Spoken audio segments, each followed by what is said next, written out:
겁에 질린 8살 동자승의 비명이 사찰 뒤편에 울려 퍼집니다. 저를 지키는 소 지혜가 갑자기 눈을 붉게 번뜩 뜨며 달려들어 동자승의 앞을 가로막았습니다. 소의 눈은 공포와 결의로 불타고 거친 콧김이 차가운 공기 속에 하얗게 피어오릅니다. 동자승이 한 걸음 더 내딛자 소는 거칠게 울부짖으며 앞발로 땅을 파고 동자승의 옷자락을 강하게 물어뜯습니다. 지혜야, 놔, 아파. 동자승의 무릎이 돌에 찢어지고 두 눈에서는 놀라움과 배신감의 눈물이 흘러내립니다. 여러분은 궁금하실 겁니다. 왜 이 온순한 소는 갑자기 사랑하는 동자승을 공격했을까요? 무엇이 이 충직한 동물을 이토록 격렬하게 만들었을까요? 깊은 산속 고요한 절에서 벌어진 이 사건의 진실. 그리고 그 뒤에 숨겨진 놀라운 이야기를 지금부터 함께 하시겠습니다. 깊은 산 중턱, 울창한 소나무 숲 사이로 자리한 해인사는 조선 중기에 지어진 오래된 사찰입니다. 기와지붕 위로 흰 안개가 내려앉은 새벽, 절 앞 돌계단에서 한갓난 아기의 울음소리가 울려 퍼졌습니다. 당시 60살의 해천 스님은 새벽 예불을 위해 나왔다가 울음소리를 듣고 달려갔죠. 대나무 바구니에 포대기로 감싸인 아기는 마치 둥근 달빛처럼 빛나는 모습이었습니다. 아이고, 이런 곳에 누가 아기를 두고 갔을꼬? 해천 스님은 한숨을 내쉬며 조심스레 아기를 안아들었습니다. 아기의 울음소리는 산새들도 놀랄 만큼 힘찼지만 스님의 품에 안기자 눈물로 젖은 눈을 반짝이며 울음을 그쳤습니다. 해천 스님은 포대기를 조금 젖혀 아기의 얼굴을 살폈습니다. 동그란 눈에 오똑한 코, 환하게 빛나는 얼굴은 마치 둥근 보름달 같았습니다. 원만한 빛을 가진 아이, 그의 이름을 원광이라 부르자. 스님은 미소를 지으며 중얼거렸습니다. 산속절에서 아기를 키우는 일은 쉽지 않았습니다. 마을에서 젖을 얻어오고 천으로 기저귀를 만들고 밤에 보챌 때면 등에 업고 절 마당을 돌며 달래야 했죠. 하지만 해천 스님에게 원광은 부처님이 보내신 선물 같았습니다. 아이의 천진난만한 웃음소리는 고요한 절의 생기를 불어넣었습니다. 시간이 흘러 원광이 4살이 되던 해 해인사에 또 다른 식구가 생겼습니다. 마을의 노농부가 세상을 떠나며 남긴 소 한 마리였습니다. 농부는 생전에 내 소는 보통 소가 아닙니다. 부처님의 영혼이 깃든 소니 해인사에서 키워주십시오라는 유언을 남겼다고 합니다. 해천 스님은 소를 데려와 지혜라고 이름 지었습니다. 말 그대로 지혜롭고 영리한 소였기 때문이죠. 지혜는 처음 온 날부터 마치 절에 살던 것처럼 편안하게 자리를 잡았습니다. 스님의 말씀도 잘 알아듣고 농사일도 성실히 도왔습니다. 무엇보다 신기한 것은 원광과의 인연이었죠. 지혜야, 저기 봐. 나비. 어린 원광이 마당에서 놀다가 소리치면 지혜는 고개를 돌려 아이를 바라보았습니다. 마치 아이의 말을 이해하는 듯한 눈빛이었습니다. 해천 스님은 부처님 전에 앉아 경전을 읽으며 미소 지었습니다. 중생이 모두 불성을 지녔으니 소 또한 불성이 있는 법. 지혜는 원광을 지키기 위해 온 것인가 보구나. 그렇게 원광은 8살이 되었습니다. 이제는 제법 절의 일을 돕는 동자승이 되었죠. 아침 예불 때 목탁을 치고 마당을 쓸고 스님의 심부름도 했습니다. 그리고 매일 지혜에게 먹이를 주고 등을 쓰다듬어 주는 일도 원광의 중요한 일과였습니다. 지혜야, 오늘은 뭘 하고 놀까? 원광이 물었습니다. 지혜는 꼬리를 흔들며 원광을 바라보았습니다. 그들은 종종 함께 뒷산 기슭을 산책하곤 했습니다. 물론 스님이 허락한 범위 안에서만요. 원광아, 너무 멀리 가면 안 된다. 특히 절 뒤편 숲은 절대로 가면 안 된다. 해천 스님은 항상 당부했습니다. 왜 가면 안 되는 거예요, 스님? 호기심 많은 원광이 물었습니다. 그곳은 위험한 곳이란다. 옛날부터 그 숲에 들어간 사람들 중 돌아오지 못한 이들이 많았어. 스님의 목소리에는 걱정이 묻어났습니다. 원광은 고개를 끄덕였지만 그의 눈은 절 뒤편 울창한 숲을 향해 있었습니다. 어린 마음속에 자라나는 호기심은 날이 갈수록 커져갔습니다. 해인사의 일상은 평화로웠습니다. 새벽 예불, 공양, 일과, 저녁 예불로 이어지는 규칙적인 생활 속에서 원광은 건강하게 자랐습니다. 비록 또래 친구는 없었지만 원광에게는 지혜라는 특별한 친구가 있었죠. 부처님께서는 모든 생명은 서로 연결되어 있다고 말씀하셨습니다. 원광아, 너와 지혜는 전생에도 인연이 있었을 게다. 스님은 종종 그렇게 말씀하셨습니다. 원광과 지혜의 인연은 날이 갈수록 깊어졌습니다. 지혜는 마치 원광의 그림자처럼 항상 곁을 지켰죠. 특히 저를 찾아오는 나그네가 있을 때면 지혜는 더욱 경계하며 원광 곁을 떠나지 않았습니다. 마을 사람들은 이를 보고 해인사의 손은 영험하다고 소문을 내기도 했습니다. 그러나 평화로운 일상 속에서도 원광의 마음 한켠에는 알 수 없는 호기심이 자리 잡고 있었습니다.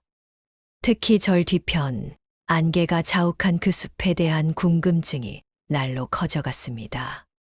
밤에 잠을 청할 때면 원광은 때때로 숲에서 들려오는 것 같은 이상한 소리를 듣기도 했습니다. 그것은 바람 소리일 수도 아니면 다른 무언가의 목소리일 수도 있었습니다.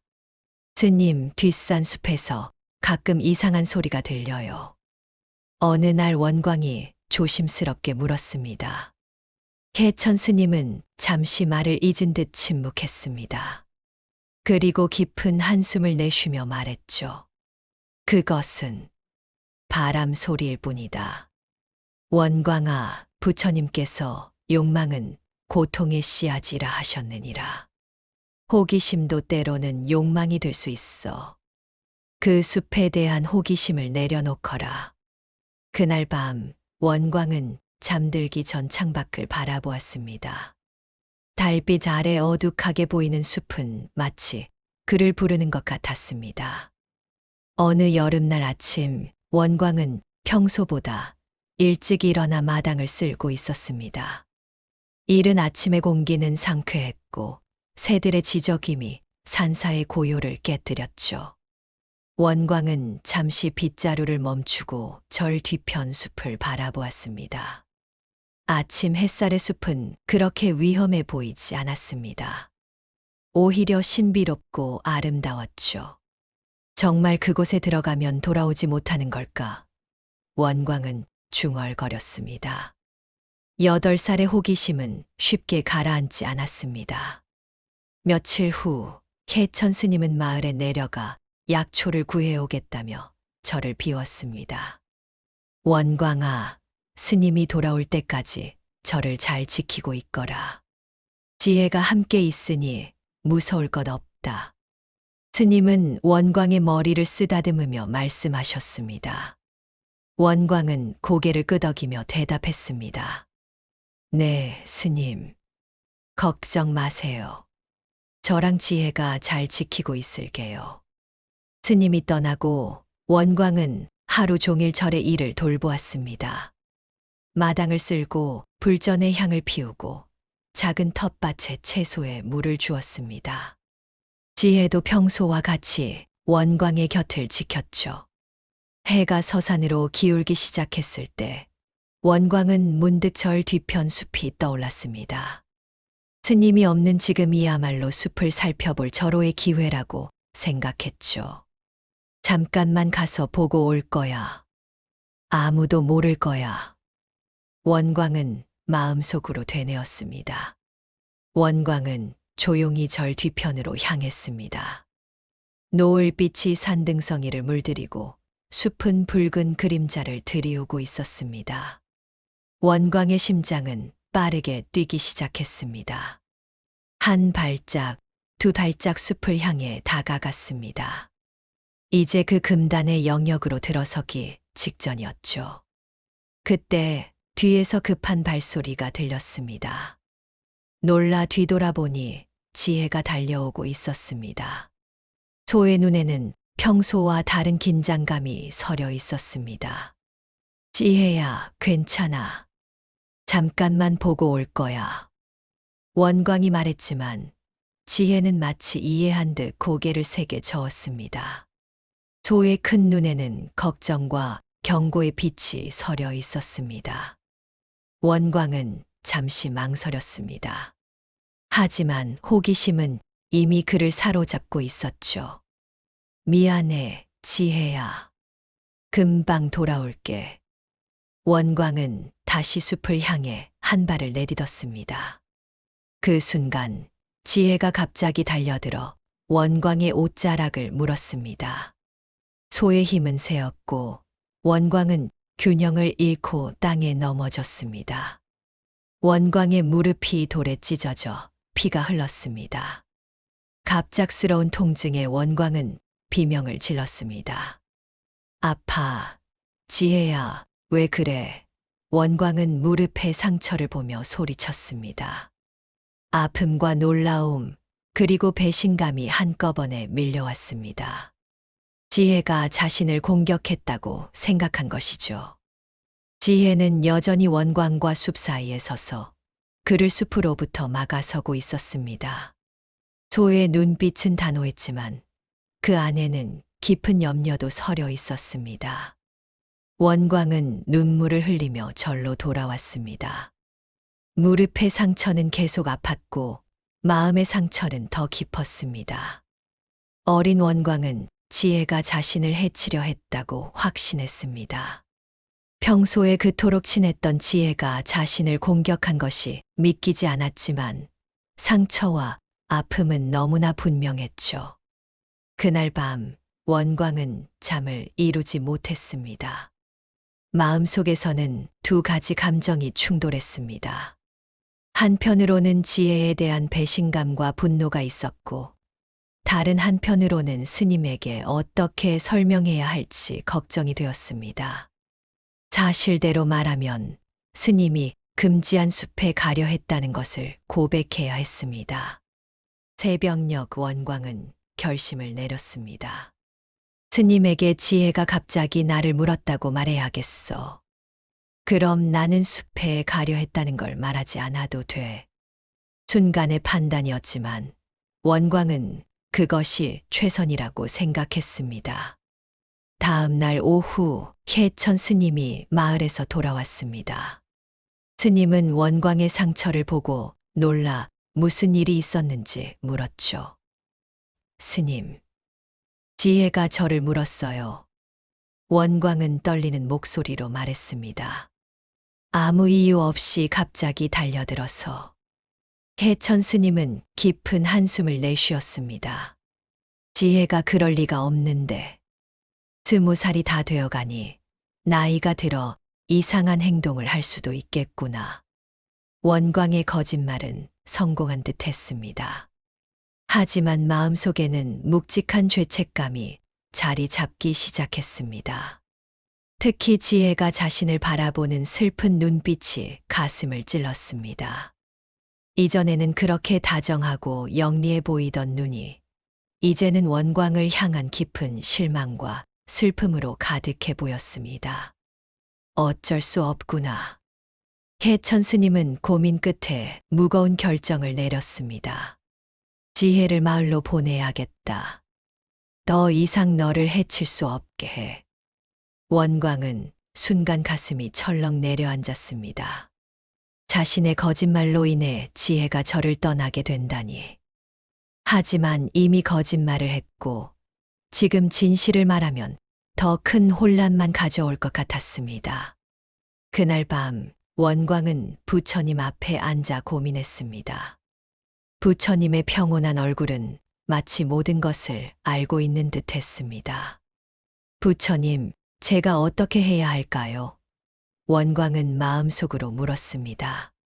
그러나 부처님은 미소만 지을 뿐 대답을 주지 않았습니다. 다음 날 아침 해천 스님은 지혜의 고삐를 잡고 마을로 향할 준비를 했습니다.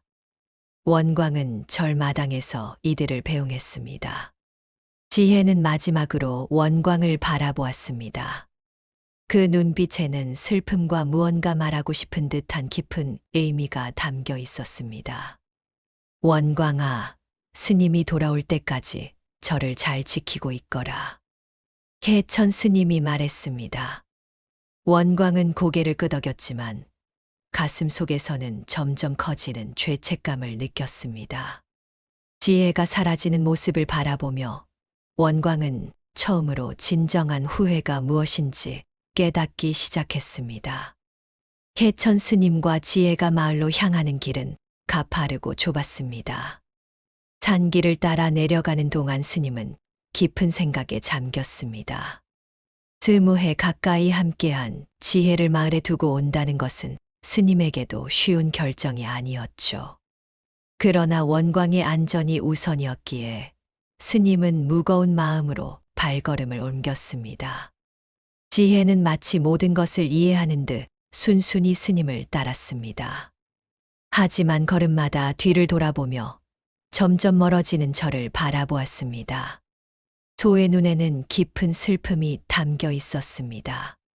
산 중턱쯤 내려왔을 때 갑자기 지혜가 걸음을 멈추었습니다.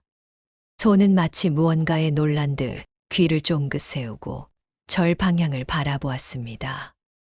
그리고는 불안한 듯 발을 구르기 시작했죠. 왜 그러느냐, 지혜야? 해천 스님이 물었습니다. 지혜의 이상 행동에 스님도 주변을 살폈지만 특별히 이상한 점은 없어 보였습니다. 지혜는 계속해서 발걸음을 옮기길 거부했습니다. 오히려 절 방향으로 돌아가려는 듯한 모습이었습니다. 스님은 지혜의 눈을 들여다보았습니다.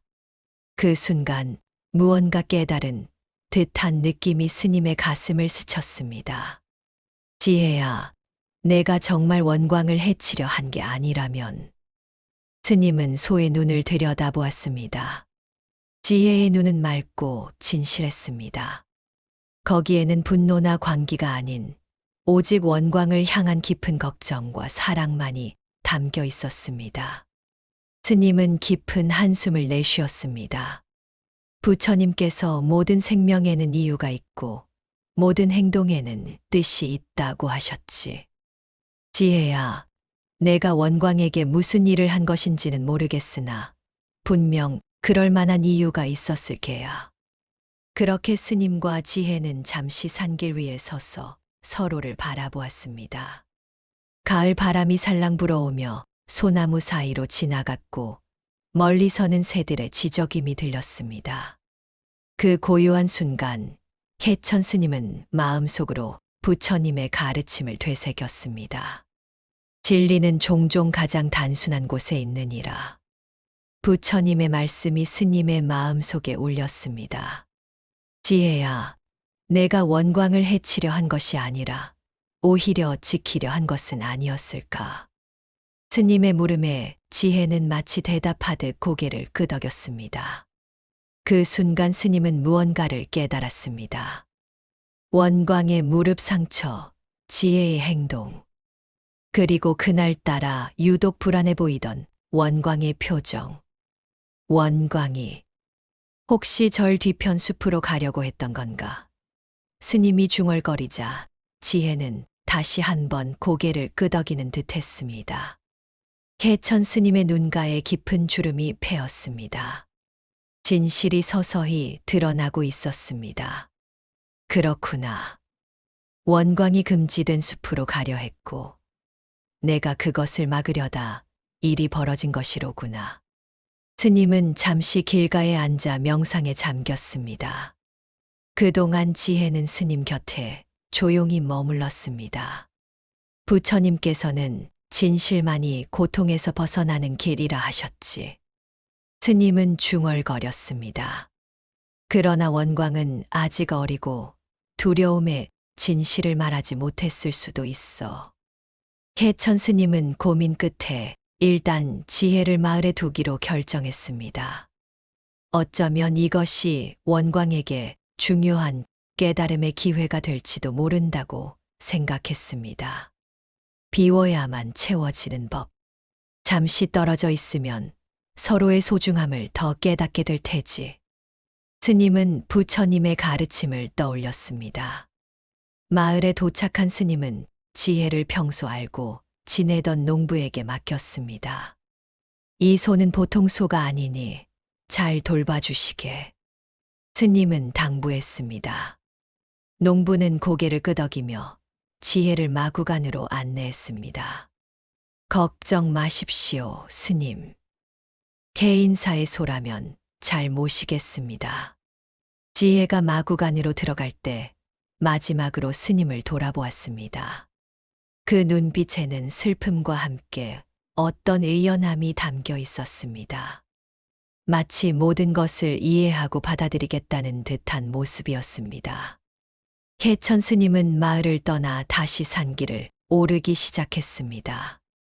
혼자 걷는 길은 전보다 더 길고 외롭게 느껴졌습니다. 지혜의 부드러운 발걸음 소리도 따뜻한 숨결도 없었습니다. 그저 바람 소리와 낙엽 밟는 소리만이 스님의 귓가를 맴돌았습니다.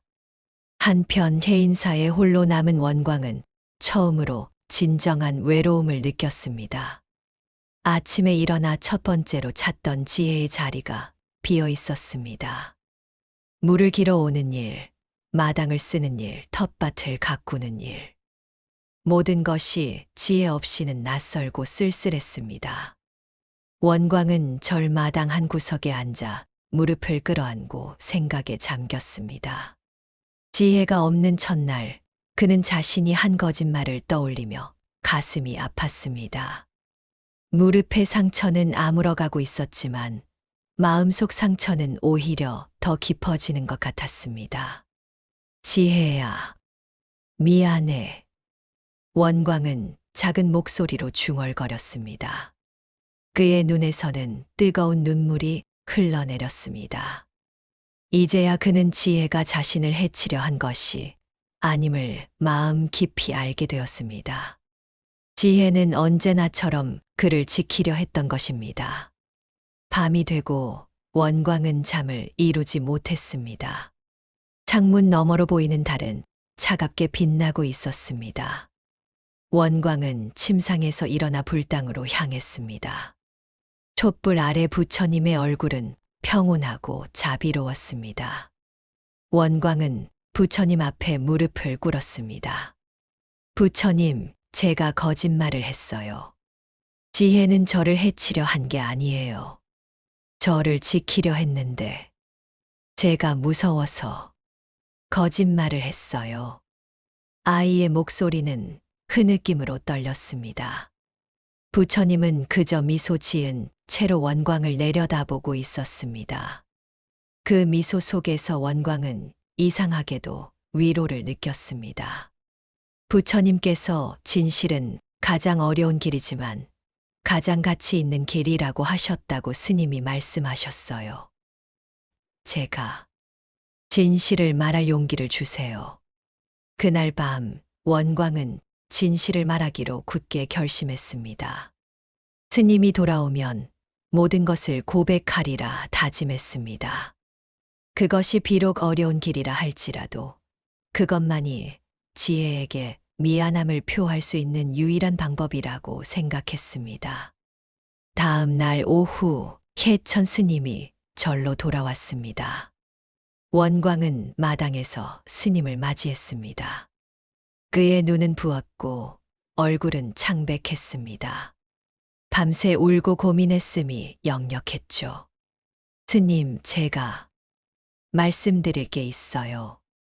원광은 떨리는 목소리로 말했습니다. 해천 스님은 잠시 원광을 바라보았습니다.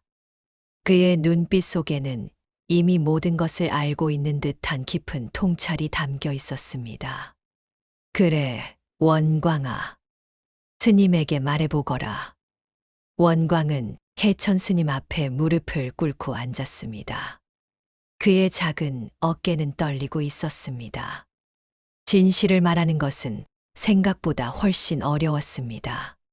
하지만 부처님께 했던 약속을 지키기 위해, 그리고 지혜에게 했던 잘못을 바로잡기 위해 원광은 용기를 내야 했습니다.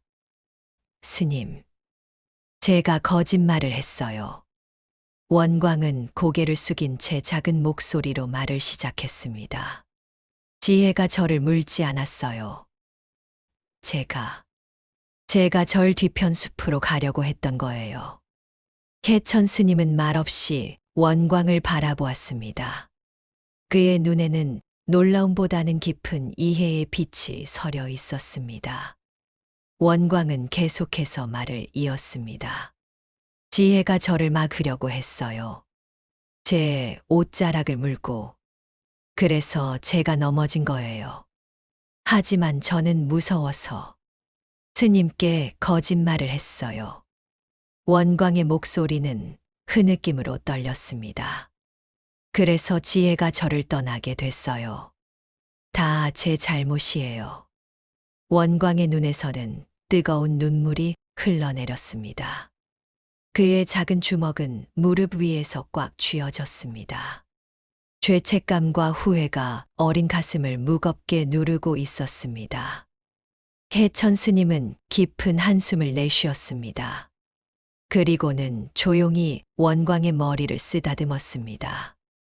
원광아, 스님은 이미 알고 있었단다. 원광은 놀라 고개를 들었습니다. 알고 계셨어요? 지혜와 함께 말로 내려가는 길에 스님은 그 아이의 눈을 보았지. 그 맑고 진실한 눈빛에서 모든 것을 알 수 있었단다. 해천 스님의 목소리는 부드러웠습니다. 부처님께서는 진실은 항상 드러나게 되어 있다고 말씀하셨느니라. 원광은 눈물 속에서도 조금 안도했습니다. 하지만 곧 다시 얼굴이 어두워졌습니다. 그럼 지혜는 어떻게 되는 거예요? 다시 돌아올 수 있는 거예요? 해천 스님은 잠시 침묵했습니다. 그리고는 부처님을 향해 고개를 숙였습니다. 원광아, 진실을 말하기까지 많은 용기가 필요했을 게다. 부처님께서는 참회는 새로운 시작이라 하셨느니라. 내 진심 어린 참회를 부처님께서도 보고 계실 것이다. 스님의 말에 원광은 조금 위안을 얻었습니다. 하지만 그의 마음 한켠에는 여전히 지혜에 대한 걱정과 그리움이 자리 잡고 있었습니다. 스님, 제가 지혜에게 직접 사과하고 싶어요. 제발 지혜를 데려와 주세요. 해천 스님은 생각에 잠긴 듯 눈을 감았습니다. 그리고는 다시 원광을 바라보며 말했습니다. 모든 일에는 때가 있느니라. 부처님께서 인내는 가장 큰 수행이라 하셨단다. 지금은 내가 자신의 행동을 깊이 반성하고 깨닫는 시간이 필요할 게다.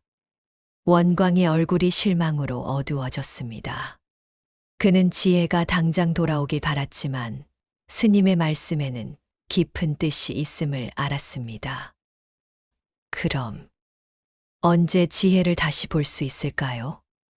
때가 되면 알게 될 것이다. 그때까지 내 마음을 다스리고 부처님의 가르침을 배우는 데 집중하거라. 해천 스님은 원광의 머리를 다시 한번 쓰다듬었습니다. 그날 이후 해인사의 일상은 겉보기에는 평소와 다름없이 흘러갔습니다. 원광은 여전히 새벽 예불을 돕고 마당을 쓸고 스님의 심부름을 했습니다. 하지만 지혜가 없는 절은 이전과는 분명히 달랐습니다. 마치 중요한 무언가가 사라진 것 같은 텅 빈 느낌이었죠. 특히 원광에게는 더욱 그러했습니다. 그는 종종 절 마당에서 지혜가 누워있던 자리를 바라보며 한숨을 쉬었습니다. 가끔은 지혜에게 말하듯 중얼거리기도 했죠. 지혜야, 잘 지내니? 나는 내가 많이 보고 싶어. 시간이 흐를수록 원광의 마음속 죄책감은 조금씩 진정되었지만 그 자리를 깊은 그리움이 채웠습니다. 지혜와 함께했던 순간들, 함께 뒷산을 오르내리던 기억, 소의 따뜻한 체온. 모든 것이 이제는 소중한 추억이 되었습니다. 어느 날 밤, 원광은 꿈을 꾸었습니다. 꿈속에서 그는 절 뒤편 숲으로 들어가고 있었습니다. 안개가 자욱한 숲은 어둡고 음산했지만 원광은 계속해서 앞으로 나아갔습니다. 점점 깊숙이 들어갈수록 숲은 더욱 어두워졌고 길은 보이지 않았습니다. 그때 갑자기 눈앞이 밝아지며 한 줄기 빛이 나타났습니다. 그 빛을 따라가자 그곳에는 지혜가 서 있었습니다. 손은 마치 원광을 기다렸다는 듯 반갑게 다가왔습니다. 원광이 지혜에게 다가가려는 순간 꿈은 끝났습니다. 원광은 식은땀을 흘리며 잠에서 깨어났습니다. 창밖으로는 새벽이 밝아오고 있었습니다. 그는 이상하게도 마음이 편안해졌습니다. 마치 꿈을 통해 지혜가 자신에게 무언가를 전하려 했던 것 같은 느낌이었습니다. 그래, 지혜는 괜찮아. 그리고 언젠가 우리는 다시 만나게 될 거야. 원광은 마음속으로 생각했습니다. 그날부터 원광은 더욱 열심히 불경을 배우고 스님의 가르침에 귀를 기울였습니다. 부처님께서 말씀하신 모든 고통에는 끝이 있다는 가르침이 그에게 위안이 되었습니다. 지혜와의 이별로 인한 슬픔도 언젠가는 끝날 것이고 그들은 다시 만나게 될 것이라고 믿었습니다. 어느 날 해천 스님은 원광을 불러 앉혔습니다. 원광아, 요즘 내가 많이 성장한 것 같구나. 부처님의 가르침을 진심으로 받아들이고 있는 것 같아 기쁘다. 원광은 고개를 숙였습니다. 스님 덕분입니다. 그리고 지혜 덕분이기도 해요. 해천 스님은 미소를 지었습니다. 그렇지.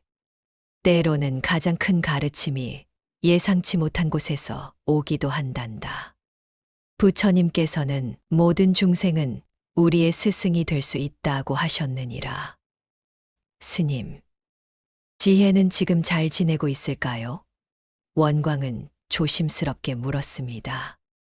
해천 스님은 원광을 물끄러미 바라보았습니다. 그리고는 따뜻한 미소를 지으며 대답했습니다. 그래, 잘 지내고 있단다. 마을 농부가 정성껏 돌봐주고 있어. 언젠가 다시 볼 수 있을까요? 원광의 목소리에는 간절함이 묻어 있었습니다. 해천 스님은 깊은 생각에 잠긴 듯 했습니다. 그리고는 마치 무언가를 결심한 듯 고개를 끄덕였습니다. 그래, 이제 때가 된 것 같구나. 내일 우리 함께 마을에 내려가 지혜를 만나보자. 원광의 얼굴이 환하게 밝아졌습니다. 기쁨과 설렘, 그리고 약간의 두려움이 그의 마음을 가득 채웠습니다. 드디어 지혜에게 직접 사과하고 그동안의 마음을 전할 수 있게 된 것입니다. 정말요, 스님. 내일 지혜를 만날 수 있는 건가요? 원광은 확인하듯 물었습니다. 해천 스님은 부드럽게 웃으며 고개를 끄덕였습니다. 그래, 내일 첫 번째 일과를 마치고 함께 가자. 지금쯤이면 지혜도 너를 많이 그리워할 테니. 원광은 그날 밤 설렘과 기대로 잠들 수 없었습니다. 내일은 어떤 말로 지혜에게 사과해야 할지, 어떻게 그동안의 마음을 전해야 할지 생각하느라 뜬 눈으로 밤을 새웠습니다. 마침내 동쪽 하늘이 밝아오기 시작했고 새로운 하루가 시작되었습니다. 새벽녘 산 위로 붉은 해가 떠오르기 시작했습니다. 원광은 이미 깨어나 마당을 쓸고 있었습니다. 오늘은 특별한 날이었기에 그는 평소보다 더 일찍 일어나 모든 일을 서둘러 마치고 싶었습니다. 작은 가슴은 지혜를 다시 만날 생각에 설렘으로 가득 찼습니다. 오늘 날씨가 참 좋구나. 개천 스님이 법당에서 나오며 말했습니다. 하늘도 우리의 만남을 축복해 주는 것 같구나. 원광은 밝게 미소 지었습니다. 네, 스님. 정말 좋은 날이에요. 지혜도 좋아할 거예요. 아침 공양을 마치고 두 사람은 마을로 내려갈 준비를 했습니다. 원광은 깨끗이 세탁한 승복으로 갈아입고 머리도 정성껏 빗었습니다. 그리고 지혜에게 줄 선물로 절 근처에서 자란 달콤한 사과 몇 개를 꾸러미에 담았습니다. 스님, 지혜는 제 사과를 받아줄까요? 원광은 조심스레 물었습니다. 그의 목소리에는 걱정이 묻어 있었습니다. 개천 스님은 원광의 어깨를 가볍게 토닥였습니다. 진심은 통하는 법이야. 부처님께서도 참된 마음은 모든 장벽을 뛰어넘는다고 하셨지. 지혜는 내 마음을 알아차릴 거다. 두 사람은 산길을 따라 천천히 마을로 내려갔습니다. 길은 가파르고 좁았지만 원광의 발걸음은 가볍게 느껴졌습니다. 오솔길 양옆으로 핀 들꽃들이 그들의 발걸음을 응원하는 듯 화사하게 피어 있었습니다. 스님, 지혜에게 어떤 말로 사과해야 할까요? 원광이 물었습니다. 그는 이 질문을 밤새 고민했지만 여전히 답을 찾지 못한 듯 했습니다. 개천 스님은 잠시 생각에 잠기더니 부드럽게 대답했습니다. 가장 중요한 것은 꾸밈 없는 진실이란다. 부처님께서 진실한 한마디 말은 천마디의 공허한 말보다 낫다고 하셨지. 내 마음 그대로를 전하렴. 원광은 고개를 끄덕였습니다.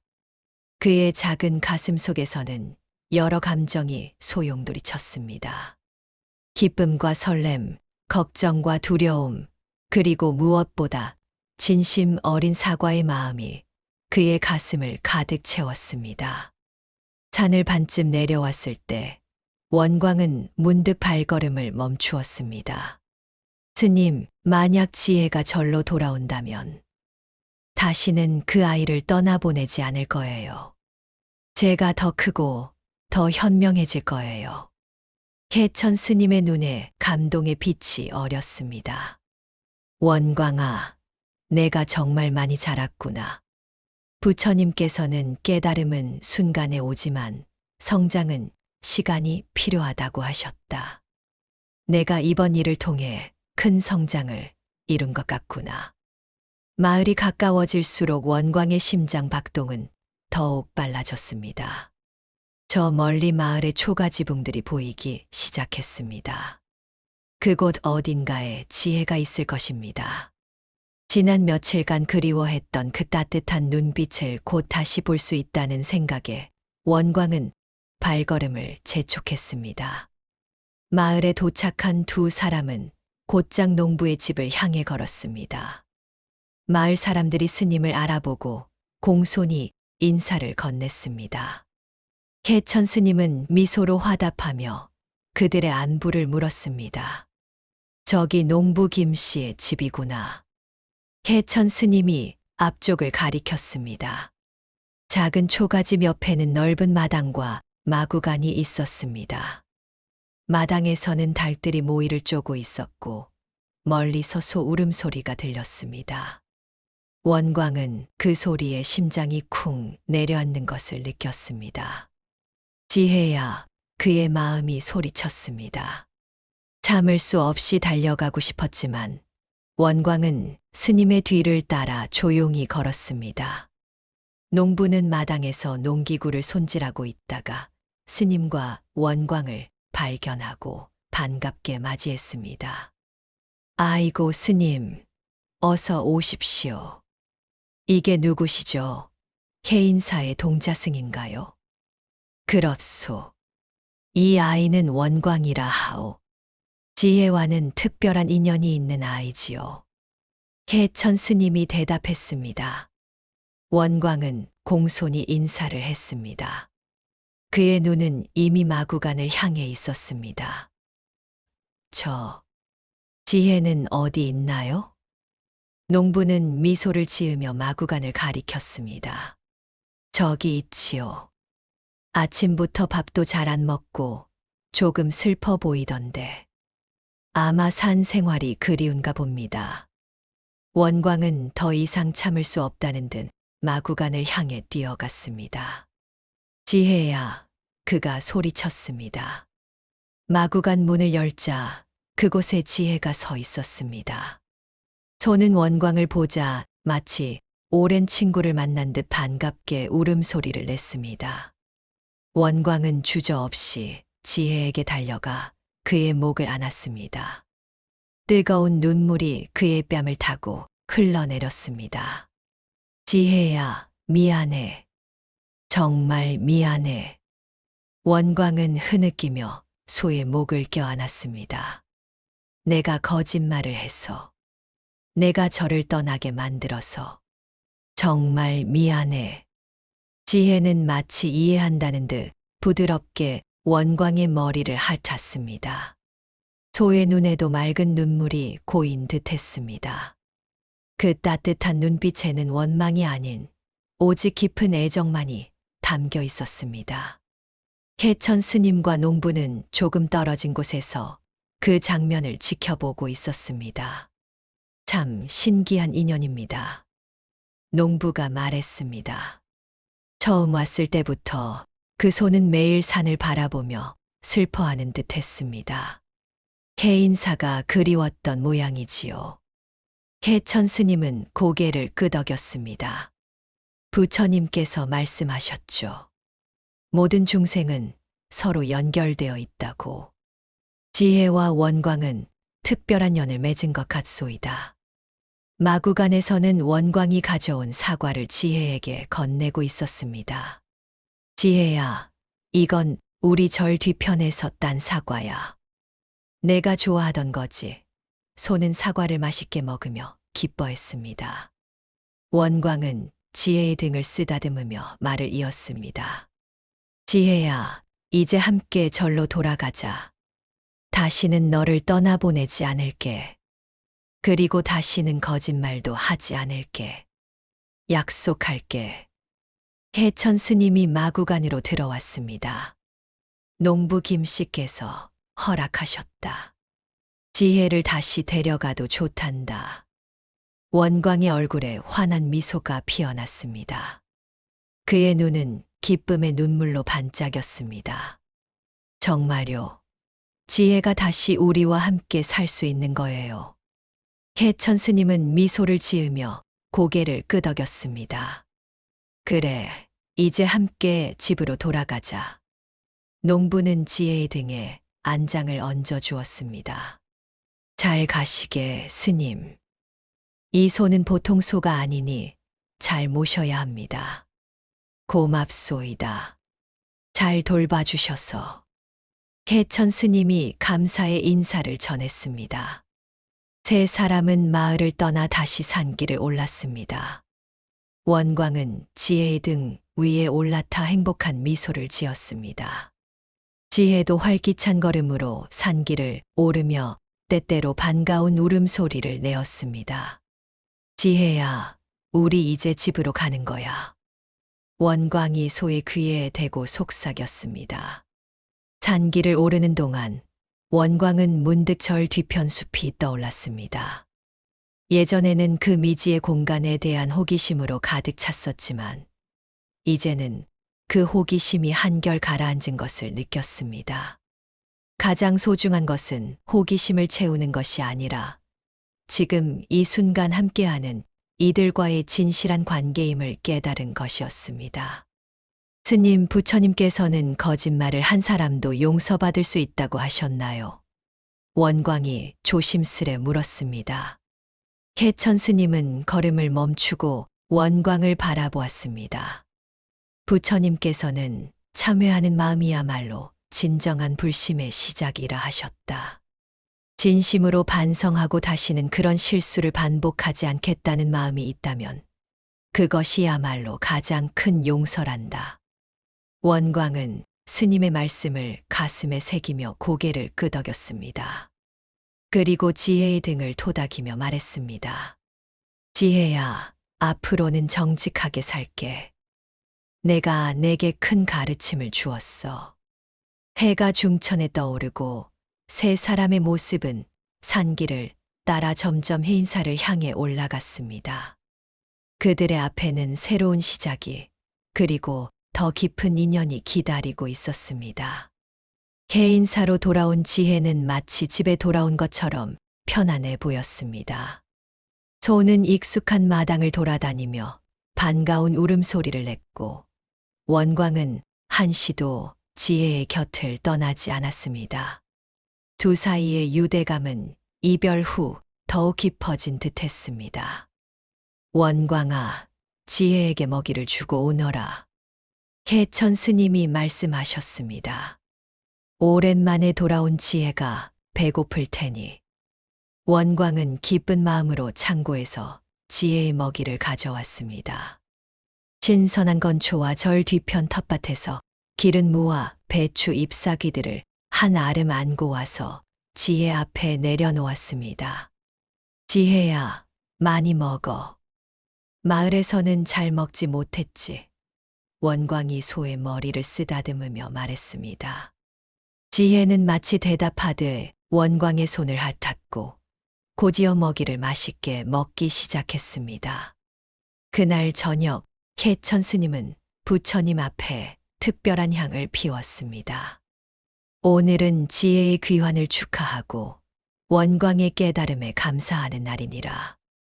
부처님께서 모든 이별에는 뜻이 있고 모든 만남에는 의미가 있다고 하셨느니라. 원광은 스님 옆에서 경건하게 합장하며 기도했습니다. 부처님, 지혜를 다시 데려와 주셔서 감사합니다. 그리고 제가 거짓말한 것을 용서해 주셔서 감사합니다. 앞으로는 정직하게 살겠습니다. 저녁 예불이 끝나고 해천 스님은 원광을 불렀습니다. 두 사람은 달빛이 내리쬐는 절 마당에 앉았습니다. 지혜도 그들 곁에 누웠습니다. 원광아, 이번 일을 통해 무엇을 배웠느냐? 스님이 조용히 물었습니다. 원광은 잠시 생각에 잠겼습니다. 그리고 진지한 표정으로 대답했습니다. 거짓말은 순간의 두려움을 피할 수 있지만 더 큰 고통을 가져온다는 것을 배웠습니다. 그리고 진정한 용기는 실수를 인정하고 바로잡는 데 있다는 것도 알게 되었습니다. 개천 스님은 만족스럽게 고개를 끄덕였습니다. 그렇구나. 부처님께서는 진실은 비록 처음에는 쓰지만 그 열매는 달다고 하셨느니라. 내가 이번 경험을 통해 큰 가르침을 얻은 것 같아 기쁘구나. 스님, 그런데 절 뒤편 숲은 정말 위험한 곳인가요? 원광이 조심스럽게 물었습니다. 그의 호기심은 완전히 사라지지 않은 듯 했습니다. 개천 스님은 깊은 숨을 내쉬었습니다. 그곳은 특별한 곳이다. 단순히 위험하다고만 할 수는 없지. 하지만 준비되지 않은 이에게는 위험할 수 있느니라. 부처님께서 지혜 없이 구하는 진리는 어둠 속을 헤매는 것과 같다고 하셨다. 때가 되면 내가 그 숲에 대해 더 알게 될 것이다. 원광은 스님의 말씀에 고개를 끄덕였습니다. 예전처럼 맹목적인 호기심이 아니라 깊은 이해와 존중의 마음으로 스님의 가르침을 받아들였습니다. 지금은 지혜와 다시 함께하게 된 것에 감사하며 현재의 순간을 소중히 여기거라. 스님이 덧붙였습니다. 부처님께서는 현재에 충실한 자가 과거와 미래의 평안을 얻는다고 하셨느니라. 그날 밤 원광은 지혜 곁에서 잠이 들었습니다. 소의 따뜻한 체온이 차가운 가을밤의 공기를 녹여주었습니다. 원광의 꿈은 평온했고 더 이상 불안한 숲에 그림자는 나타나지 않았습니다. 시간이 흘러 계절이 바뀌고 원광은 10살이 되었습니다. 그는 이제 더 많은 경전을 읽고 스님의 가르침을 더 깊이 이해하기 시작했습니다. 지혜와의 관계도 날이 갈수록 특별해졌습니다. 소는 마치 원광의 생각을 읽기라도 하듯 그의 기분에 따라 행동했고, 때로는 원광이 말하기도 전에 그의 필요를 알아차리기도 했습니다. 마을 사람들은 해인사의 소문을 듣고 종종 저를 찾아왔습니다. 해인사의 영험한 소를 보러 왔습니다. 그들은 말했습니다. 지혜는 방문객들에게도 친절했지만 특히 아픈 이들에게 더욱 다정하게 다가갔습니다. 소의 따뜻한 눈빛과 부드러운 접촉이 아픈 이들에게 위로가 되었고, 사람들은 지혜와 만난 후 마음의 평화를 얻었다고 말했습니다. 지혜는 보통 소가 아니다. 부처님의 자비가 깃든 소라 할 수 있지. 해천 스님이 마을 사람들에게 말했습니다. 하지만 원광과는 특별한 인연이 있는 것 같구나. 어느 겨울날 눈이 많이 내린 후였습니다. 원광은 지혜와 함께 절 주변을 산책하고 있었습니다. 하얀 눈이 소나무 가지에 수북이 쌓여 있었고 그들의 발자국만이 새하얀 눈밭을 장식하고 있었습니다. 문득 원광은 절 뒤편 숲을 바라보았습니다. 눈 덮인 숲은 신비롭고 아름다워 보였습니다. 그러나 이제 그의 마음에는 맹목적인 호기심이 아니라 경외와 존중의 마음이 자리 잡고 있었습니다. 지혜야, 내가 그때 날 막아주지 않았다면 나는 지금 여기 없을지도 몰라. 원광이 소 곁에 서서 말했습니다. 지혜는 마치 이해한다는 듯 고개를 끄덕였습니다. 그들이 절로 돌아왔을 때 해천 스님이 현관에서 그들을 기다리고 있었습니다. 원광아, 오늘은 특별한 경전을 가르쳐 주마. 내가 이제는 이해할 수 있을 것 같구나. 스님은 원광에게 금강경의 한 구절을 가르쳐 주었습니다. 일체유위법 여몽환 포영 여로여겨전 응자겨 시관 이체여 웨이파 로멍환 파오잉 로루이 로댄 인조 로시관. 스님이 읊었습니다. 이는 모든 인연으로 생긴 법은 꿈과 같고 환상과 같으며 물거품 그림자와 같고 이슬과 같으며 번개와 같으니 마땅히 이와 같이 관찰해야 한다는 뜻이니라. 원광은 경전의 의미를 생각하며 고개를 끄덕였습니다. 스님, 그럼 저와 지혜의 인연도 꿈과 같고 이슬과 같은 건가요? 해천 스님은 미소를 지었습니다. 모든 것은 변하고 사라지는 법이지. 하지만 변화 속에서도 영원한 것이 있느니라. 그것은 바로 진실한 마음이다. 너와 지혜의 인연은 비록 언젠가는 끝날지라도 그 인연이 남긴 가르침과 사랑은 영원히 내 마음에 남을 것이다. 세월이 흘러 원광은 12살, 15살이 되었고 지혜도 점점 나이가 들었습니다. 소는 이제 예전처럼 활발하게 뛰어다니지는 못했지만 여전히 원광과 함께하는 시간을 가장 좋아했습니다. 두 사람은 종종 절마당의 느티나무 아래에 앉아 햇볕을 쬐며 시간을 보냈습니다. 지혜야, 내가 처음 왔을 때가 생각나. 17살이 된 원광이 소의 등을 쓰다듬으며 물었습니다. 그때 난 내가 영원히 내 곁에 있을 거라고 생각했어. 지혜는 조용히 원광을 바라보았습니다. 소의 눈에는 세월의 흔적이 깃들어 있었지만 그 따뜻한 빛만은 변함없었습니다. 마치 나는 항상 내 곁에 있을 거야 라고 말하는 듯한 눈빛이었습니다. 해천 스님도 이제는 머리가 하얗게 센 노인이 되었습니다. 그러나 그의 가르침은 여전히 힘이 있었고 원광은 스님에게서 많은 지혜를 배웠습니다. 특히 모든 생명을 존중하고 진실을 따르며 자비를 베푸는 것이라는 부처님의 가르침을 마음 깊이 새겼습니다. 원광아, 어느 날 해천 스님이 불렀습니다. 이제 내가 20살이 되면 큰 절에 가서 더 깊은 수행을 하는 것이 어떻겠느냐? 너는 이미 많은 것을 배웠지만 더 큰 세계를 보고 더 깊은 가르침을 받을 필요가 있을 것 같구나. 원광은 잠시 생각에 잠겼습니다. 그의 마음 한편에는 해인사를 떠나야 한다는 생각에 슬픔이 밀려왔습니다. 특히 지혜와 헤어져야 한다는 것이 가장 큰 아픔이었습니다. 스님, 지혜는 어떡하죠? 원광이 물었습니다. 해천 스님은 원광의 어깨를 토닥였습니다. 모든 인연에는 만남과 헤어짐이 있는 법이니라. 부처님께서 집착하지 않는 마음이 가장 큰 평화를 가져온다고 하셨다. 하지만 걱정 말거라. 아직 시간이 있으니 그때까지 지혜와 소중한 시간을 보내도록 하렴. 그날 밤 원광은 지혜와 함께 별이 빛나는 하늘 아래 앉아 있었습니다. 그의 마음은 복잡했지만 한 가지 확실한 것이 있었습니다. 그것은 바로 지혜와의 인연이 그의 삶에 가장 소중한 가르침을 주었다는 사실이었습니다. 20살이 된 원광은 이제 어엿한 청년 승려가 되었습니다.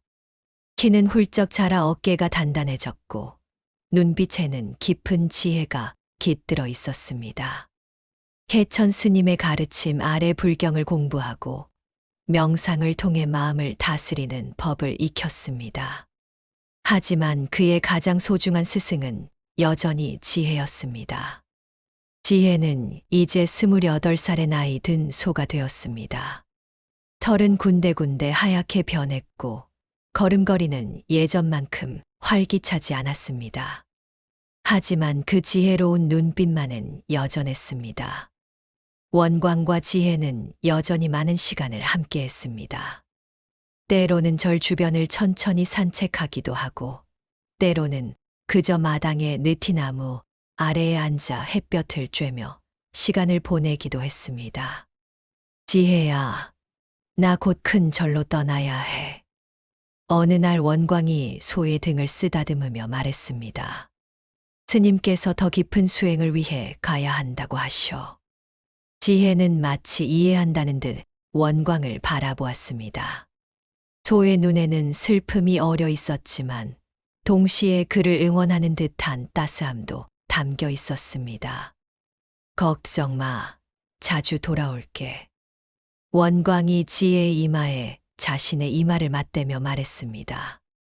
그리고 언젠가는 꼭 돌아와서 함께 살 거야. 해천 스님은 이제 70을 훌쩍 넘긴 노인이 되었습니다. 허리는 약간 굽었고 걸음걸이도 느려졌지만 그 눈빛만은 여전히 맑고 지혜로웠습니다.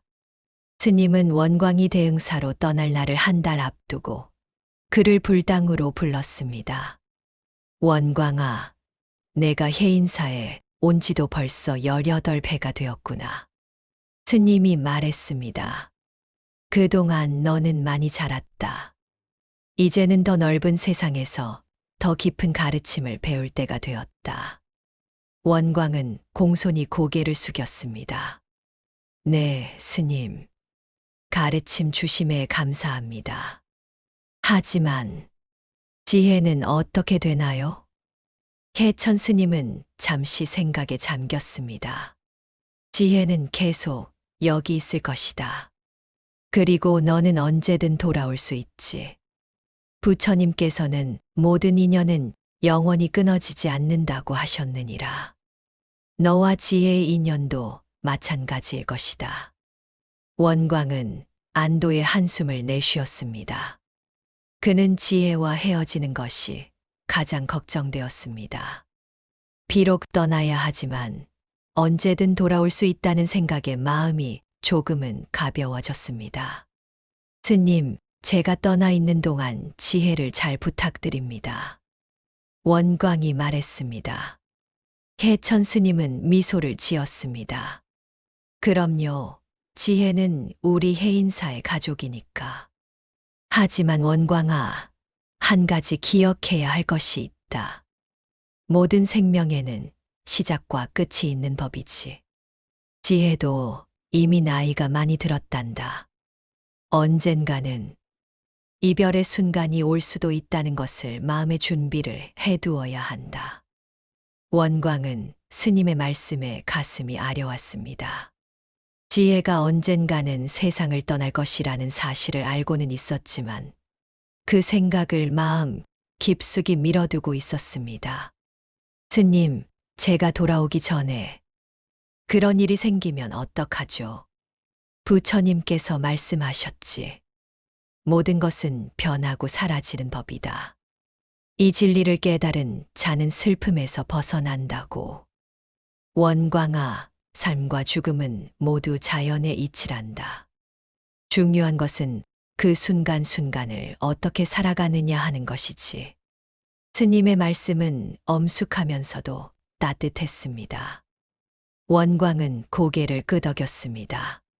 그는 부처님의 가르침을 통해 무상무장의 진리를 배웠습니다. 모든 것은 변하고 사라진다는 것, 그것이 삶의 본질이라는 것을 알고 있었습니다. 하지만 지혜에 대한 애정은 그런 철학적 이해를 넘어서는 것이었습니다. 떠나기 전 마지막 한 달 동안 원광은 지혜와 더 많은 시간을 보냈습니다. 그들은 함께 산책을 하고 옛 추억을 나누고 때로는 그저 함께 있는 것만으로도 충분했습니다. 원광은 종종 지혜에게 자신이 배운 경전의 구절을 읊어주기도 했습니다. 지혜야, 이건 화엄경의 한 구절이야. 일체중생시류불성, 열애지견구 명료이 체종선시 여포싱, 롤라이즈젠 주민러. 모든 중생은 다 불성을 가지고 있으니 열애의 지혜와 통찰력으로 이를 분명히 알 수 있다는 뜻이야. 원광이 소에게 말했습니다. 너도 불성을 가지고 있어, 지혜야. 그래서 내 이름이 지혜인가 봐. 지혜는 마치 이해한다는 듯 고개를 끄덕였습니다. 소의 눈에는 평온함과 깊은 지혜가 담겨 있었습니다. 마침내 떠나는 날이 왔습니다. 원광은 간소한 짐을 꾸렸습니다. 몇 벌의 승복과 필요한 경전, 그리고 지혜의 털을 조금 담은 작은 주머니를 챙겼습니다. 그것은 언제나 지혜를 기억하고 싶은 마음에서였습니다. 해천 스님과 지혜는 절 입구에서 원광을 배웅했습니다. 아침 햇살이 산등성이를 비추고 새들이 지저귀는 평화로운 날이었습니다. 원광아, 부처님의 가르침을 마음에 새기고 항상 진실하고 자비로운 마음을 잃지 말거라. 해천 스님이 당부했습니다. 그리고 때때로 해인사에 소식을 전해주렴. 원광은 공손히 절을 올렸습니다. 네, 스님. 가르침 주심에 감사합니다. 반드시 스님의 말씀을 마음에 새기고 살겠습니다. 그리고 원광은 지혜에게 다가갔습니다. 소의 목을 끌어안고 그의 이마에 자신의 이마를 맞댔습니다. 지혜야, 잠시 떠나 있지만 꼭 돌아올게. 그때까지 건강하게 있어. 원광의 목소리는 감정으로 떨렸습니다. 지혜는 부드럽게 원광의 얼굴을 핥았습니다. 소의 눈에는 슬픔과 함께 깊은 사랑이 담겨 있었습니다. 마치 걱정 마, 난 여기 있을 거야 라고 말하는 듯 했습니다. 마지막으로 해인사를 돌아본 원광은 깊은 숨을 내쉬고 산을 내려가기 시작했습니다. 떠나는 그의 등 뒤로 지혜의 울음소리가 산울림처럼 퍼졌습니다. 원광이 대흥사에 도착한 것은 열흘 후였습니다. 큰 절은 해인사와는 사뭇 달랐습니다.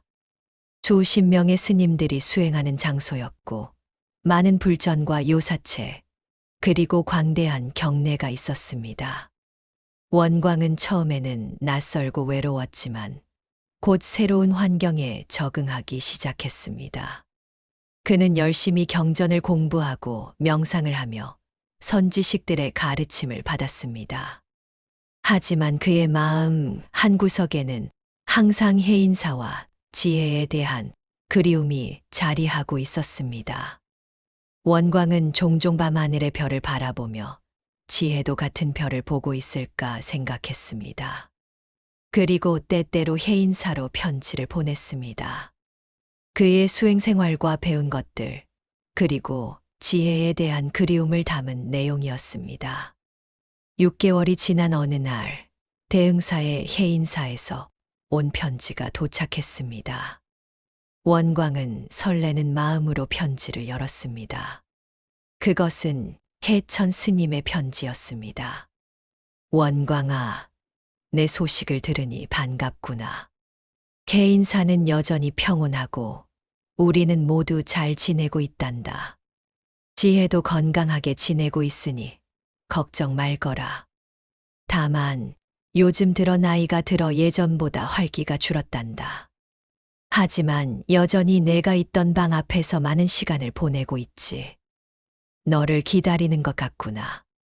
편지를 읽은 원광의 눈에는 눈물이 고였습니다.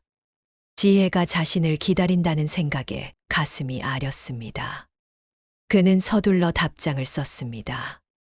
스님, 편지 감사합니다. 저도 모두가 보고 싶습니다. 특히 지혜가 많이 생각납니다. 제 수행이 끝나면 꼭 돌아가겠습니다. 그때까지 지혜에게 제 마음을 전해주세요. 그리고 혹시 지혜의 상태가 안 좋아지면 꼭 알려주세요. 시간은 빠르게 흘렀고 원광의 대흥사 생활도 2년이 지났습니다. 그는 많은 것을 배우고 성장했습니다. 특히 불교의 핵심 가르침인 무상우장, 고쿠, 무아우워의 진리를 깊이 이해하게 되었습니다. 모든 것은 변하고 집착은 고통을 가져오며 고정된 자아란 없다는 깨달음이었습니다. 어느 겨울날 원광은 대흥사의 주지스님으로부터 급한 연락을 받았습니다. 해인사에서 온 전갈이었습니다. 원광 스님 해인사의 해천 스님께서 급한 전갈을 보내셨습니다. 지혜라는 소가 위독하다고 합니다. 서둘러 가보셔야 할 것 같습니다. 원광의 가슴이 철렁 내려앉았습니다. 그는 즉시 짐을 꾸려 해인사로 향했습니다. 눈이 내리는 추운 겨울길이었지만 그의 발걸음은 빨랐습니다. 제발, 제발 지혜야. 내가 도착하기 전에 떠나지 마. 원광의 마음은 간절한 기도로 가득 찼습니다.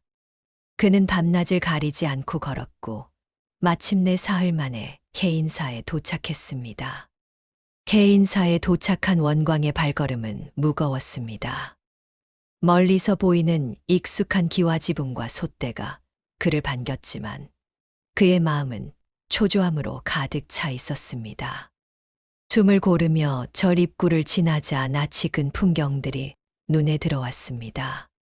하지만 어딘가 적막한 느낌이 감돌았습니다. 원광아, 돌아왔구나. 해천 스님이 법당 앞에서 그를 맞이했습니다. 이제는 77이 된 노스님의 얼굴에는 더 깊은 주름이 자리 잡고 있었고 눈에는 깊은 슬픔이 어려 있었습니다. 스님, 지혜는요? 원광은 급한 마음에 인사도 제대로 올리지 못했습니다.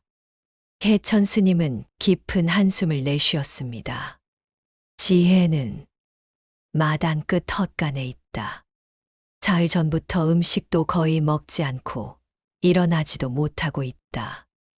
내가 오기만을 기다리는 것 같았다. 원광은 더 이상 말없이 헛간으로 달려갔습니다. 문을 열자 어둠 속에 누워있는 지혜의 모습이 보였습니다. 한때 건장했던 손은 이제 몹시 야위어 있었고 숨소리는 가늘고 불규칙했습니다. 원광은 지혜 옆에 무릎을 꿇고 앉았습니다. 지혜야, 나왔어.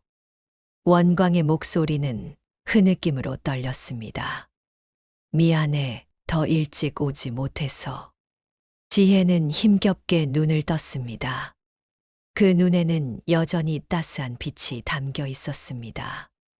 손은 원광을 알아보고 약하게 고개를 들어 그의 손을 핥았습니다. 그 작은 움직임에도 지혜는 크게 숨을 몰아쉬었습니다. 무리하지 마, 지혜야. 원광이 지혜의 머리를 쓰다듬었습니다. 이제 내가 곁에 있을게. 어디 안 가. 해천 스님이 조용히 헛간으로 들어왔습니다. 지혜가 내가 올 것을 알고 있었던 것 같구나. 지난 며칠간 계속 밖을 바라보며 누군가를 기다리는 듯 했어. 원광은 지혜의 따뜻한 체온을 느끼며 소의 옆에 바짝 붙어 앉았습니다. 그리고 지난 2년간 대응사에서 있었던 일들, 배운 것들, 그리고 항상 지혜를 생각했다는 이야기를 소에게 들려주었습니다. 지혜는 비록 대답할 수는 없었지만 그의 이야기를 듣는 동안 조금씩 편안해 보였습니다. 지혜야, 금강경에 이런 구절이 있어. 과거 신불 가득, 현재 신불 가득, 미래 신불 가득, 过去心不可得，现在心不可得，未来心不可得。 과거의 마음도 얻을 수 없고, 현재의 마음도 얻을 수 없으며, 미래의 마음도 얻을 수 없다는 뜻이야. 모든 것은 변하고 사라지지만 그 순간순간의 진실한 마음은 영원히 남는다는 거지. 밤이 깊어갔습니다. 해천 스님은 잠시 자리를 비우고 원광은 지혜 곁에서 밤을 새웠습니다. 그는 간간히 지혜에게 물을 먹이고 등을 쓰다듬어 주었습니다.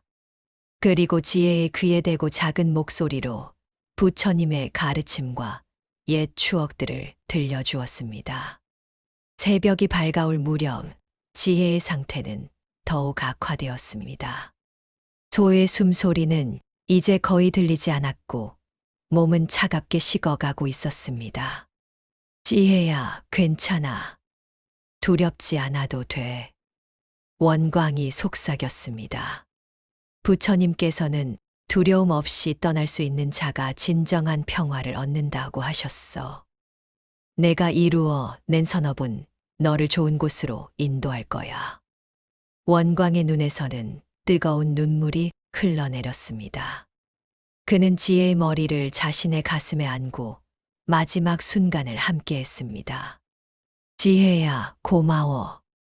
내가 아니었다면 나는 지금의 내가 되지 못했을 거야. 내가 내게 가르쳐 준 것은 어떤 경전보다 값진 것이었어. 진실, 용기, 사랑. 이 모든 것을 내게서 배웠어. 그때 지혜는 마지막 힘을 모아 원광을 바라보았습니다. 소의 눈에는 평온함과 사랑이 가득했습니다. 그리고 마지막 숨을 내쉬며 지혜는 조용히 눈을 감았습니다. 지혜야. 원광의 목소리는 흐느낌 속에 잠겼습니다. 그는 지혜의 몸을 끌어안고 오랫동안 울었습니다. 비록 예상했던 이별이었지만 그 순간의 아픔은 말로 표현할 수 없이 컸습니다. 해가 뜨고 해천 스님이 헛간으로 돌아왔습니다. 지혜가 떠났다는 것을 알아차린 스님은 조용히 원광의 어깨에 손을 얹었습니다. 원광아, 지혜는 평온하게 떠났다. 부처님께서 모든 것은 변하고 사라지는 것이 이치라 하셨느니라. 지혜는 자신의 삶을 통해 많은 가르침을 주었고 이제는 다음 여정으로 떠난 것이다.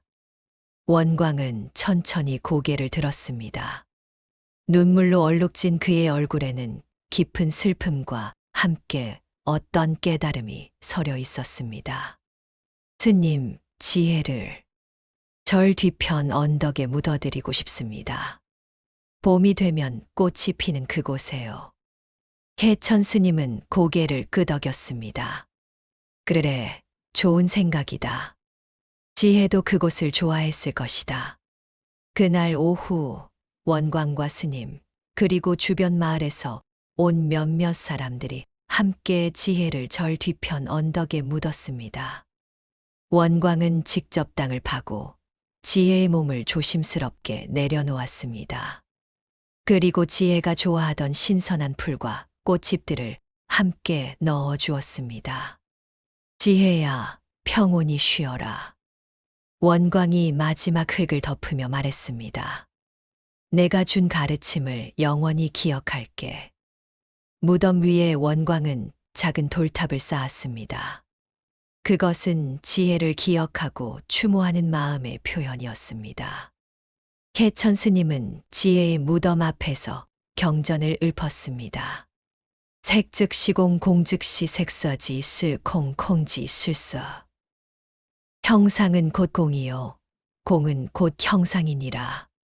지혜의 영혼이 평안히 다음 생을 향해 나아가길 기원하노라. 장례를 마치고 절로 돌아오는 길에 원광은 문득 절 뒤편 숲을 바라보았습니다. 어렸을 때 그토록 궁금해했던 그 숲은 이제 그에게 다른 의미로 다가왔습니다. 그것은 미지의 세계에 대한 두려움과 호기심, 그리고 지혜와의 인연이 시작된 곳이었습니다. 스님, 그 숲에는 정말 무엇이 있나요? 원광이 조심스럽게 물었습니다.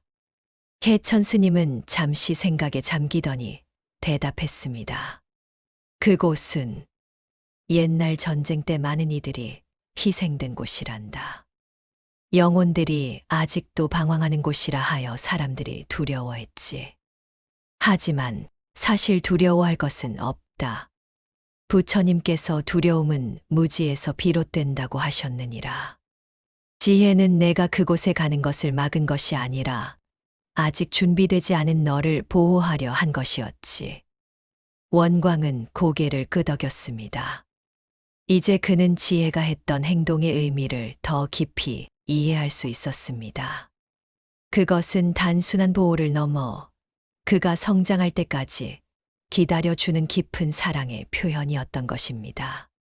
세월이 흘러 원광은 28살이 되었습니다. 그는 여러 큰 절을 돌아다니며 수행한 후 다시 해인사로 돌아왔습니다. 이제는 많은 불경을 익히고 깊은 명상을 통해 지혜를 얻은 젊은 스님이 되었습니다. 해천 스님은 이제 80을 넘긴 노승이 되었지만 여전히 해인사를 지키고 있었습니다. 그러나 그의 건강은 많이 악화되어 대부분의 시간을 방에서 쉬고 있었습니다. 어느 봄날 원광은 해천 스님을 모시고 지혜의 무덤을 찾았습니다. 무덤 위에는 이제 작은 돌탑 대신 아름다운 석등이 세워져 있었고 주변에는 들꽃들이 만발해 있었습니다. 벌써 10년이 지났구나. 해천 스님이 말했습니다. 시간이 참 빠르게 흐른다. 원광은 지혜의 무덤 앞에 무릎을 꿇고 향을 피웠습니다. 스님, 지혜는 제게 가장 큰 가르침을 주었습니다. 진실과 용기, 그리고 사랑을. 이제야 그 의미를 온전히 이해할 수 있을 것 같습니다. 해천 스님은 미소를 지었습니다.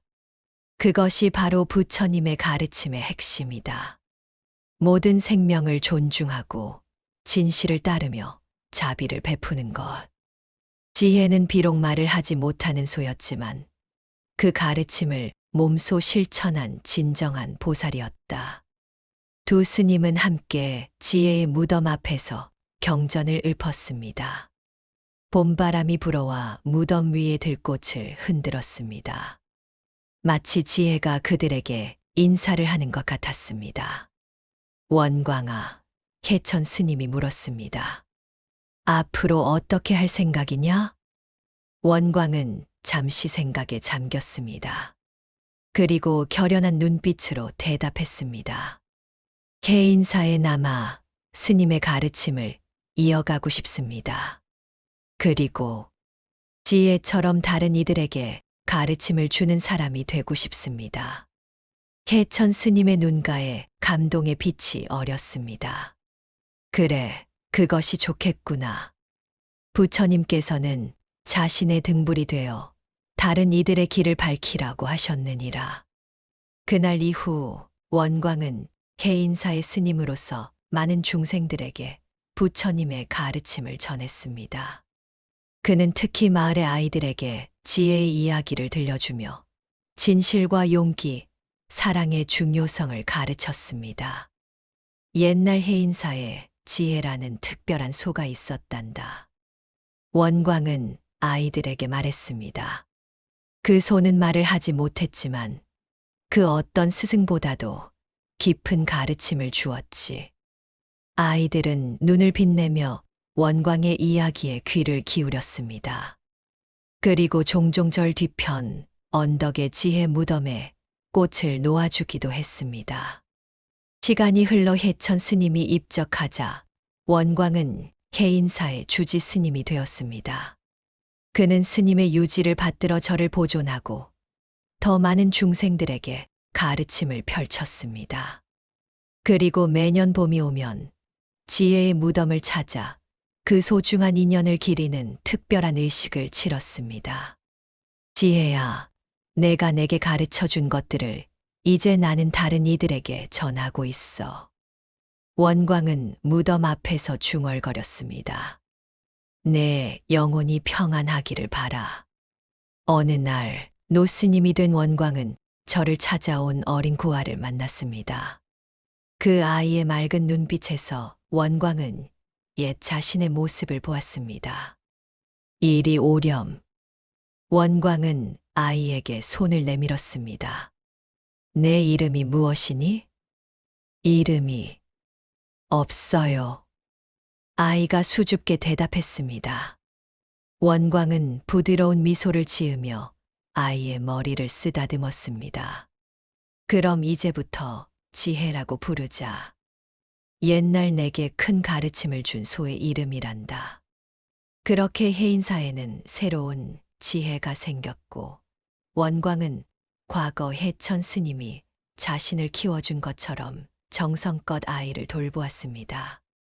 그리고 아이가 자라면서 원광은 지혜와의 인연, 그리고 그로부터 배운 값진 교훈들을 전해 주었습니다.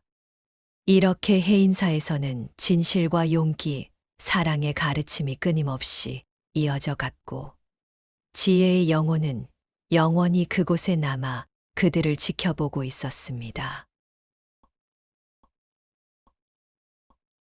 시청해주셔서 감사합니다. 구독과 좋아요는 더 재미있고 감동적인 이야기를 만드는데 큰 힘이 됩니다. 오늘 하루도 행복하세요. 감사합니다.